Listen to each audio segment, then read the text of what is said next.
Hi hello வணக்கம். நம்ம இப்போ மல்லி சீரியல் ப்ரோமோ பற்றி இந்த வீடியோவில் பார்க்கலாம் வாங்க. நம்ம சேனலுக்கு முதல் முறையாக வந்தீங்க அப்படின்னா சப்ஸ்கிரைப் பண்ணிக்கோங்க. நம்ம விஜய்க்கு கதிரேசன் மேலேயும் நம்ம ராஜேஸ்வரி மேலேயும் பயங்கர சந்தேகம் வந்து தான் இப்போ நேரடியாக போய் பார்க்கணும், அவங்கள கேட்கணும்னு சொல்லிட்டு ரொம்ப வேகமாக போயிட்டுருக்காங்க. அதே சமயத்தில் தான் நம்ம மல்லியும் நம்ம ராஜேஸ்வரியோட வீட்டை நோக்கி வந்துட்டுருக்காங்க. அப்போ தான் கொஞ்சம் முன்னாடி தான் நம்ம கதிரேசன் ராஜேஸ்வரிக்கு ஃபோன் பண்ணி சொல்லிட்டுருக்காங்க, இன்னும் கொஞ்ச நேரத்தில் கேஸ் சம்மந்தமான டாக்குமெண்ட்ஸ் எல்லாம் உன் வீடு தேடி வரும் அப்படின்ற மாதிரி சொல்லிட்டு, சரி ஓகே நான் பார்த்துக்கிறேன்னு சொல்லிட்டு ராஜேஸ்வரி வைக்கிறாங்க.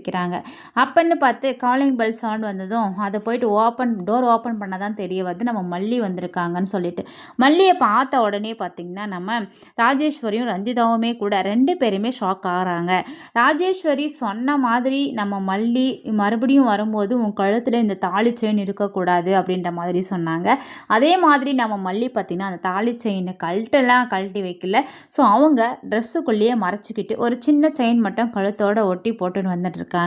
ஸோ என்னடா இவ நம்ம சொன்ன மாதிரி செஞ்சுட்டு நம்மளை தேடி வந்திருக்காளே, எதுக்காக வந்தா இவ என்னன்னு தெரியலையேன்ற மாதிரி தான் இருக்காங்க. ஸோ நம்ம ரஞ்சிதா வந்துட்டு கோர்ட்டில் நல்லபடியாக வந்து சாட்சி சொல்வாங்களா அப்படின்றது மிகப்பெரிய டவுட் தாங்க. ஏன்னா கதிரேசனும் வந்து இன்னும் வரையுமே பார்த்தீங்கன்னா நாளைக்கு வந்து கோர்ட்டுக்கு கேஸ் வரப்போகுதுன்னு சொல்லிட்டு சொல்கிறாரு. அப்போ கூட சொல்கிறாங்க, நீ வந்துட்டு ஒழுங்காக சாட்சி சொல்லலைன்னு வச்சுக்கோ, இந்த கதிரேசனோட இன்னொரு முகத்தை நீ பார்க்க வேண்டியது இருக்கும் தெரிஞ்சுக்கோ அப்படின்ற மாதிரி சொல்கிறாங்க. ஸோ இதையெல்லாம் கேட்ட நம்ம ரஞ்சிதாவும் பார்த்தீங்கன்னா, இல்லை நான் வந்து நல்லபடியாக வந்து ஐ விக்னஸாக சொல்லிடுவேன், விஜய் தான் வந்து அனாமிகாவை மர்டர் பண்ணாங்கன்னு சொல்லிட்டு இருக்கா.